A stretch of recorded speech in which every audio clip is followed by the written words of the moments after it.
À l'époque où ce poème a été écrit, le zen, que l'on appelait d'ailleurs à l'époque le Chan, parce qu'on était en Chine, était aussi ésotérique.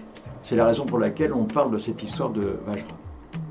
Dogen, le fondateur de notre école, lui-même a longtemps fait partie de cette mouvance avant de partir en Chine et de ramener le Zen Soto. C'est la raison pour laquelle ce texte fait référence au sceptre de diamant, qui n'existe pas dans le Zen Soto. C'est le symbole masculin dans l'école tibétaine et dans le Zen Tendai, le Zen ésotérique. C'est donc le symbole de la grande sagesse, ce que l'on appelle également le Magahanya. Le Vajra se tient dans la main gauche des maîtres tibétains, tandis que dans leur main droite, ils vont tenir une cloche. La cloche, c'est le symbole du vide, mais c'est aussi le symbole du féminin.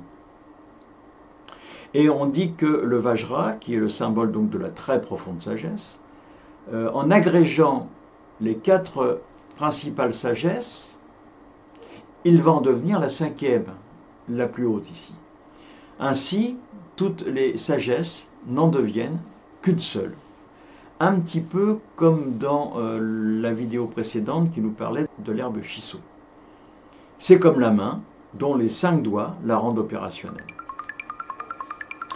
Donc le Vajra comporte à ses 2 extrémités les 4 branches et une 5e qui figure le majeur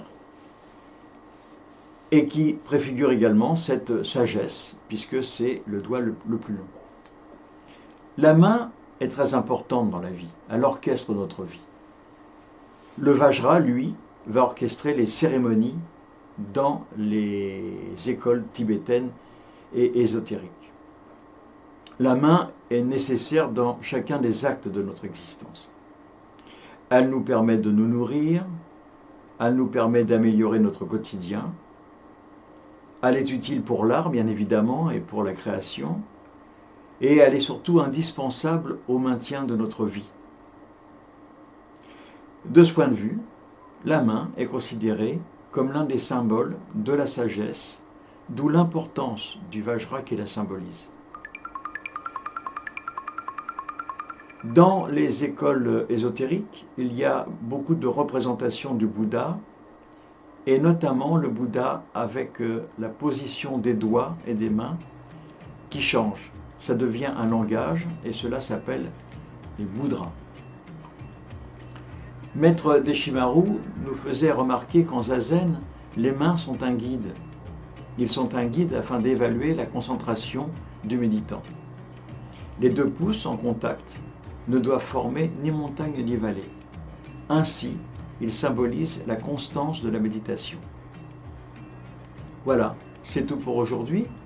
Et je vous retrouverai dans une prochaine vidéo, bien évidemment, je l'espère. Et en attendant, n'oubliez pas de cultiver le bonheur, essayez d'être heureux, juste pour donner l'exemple. À bientôt donc.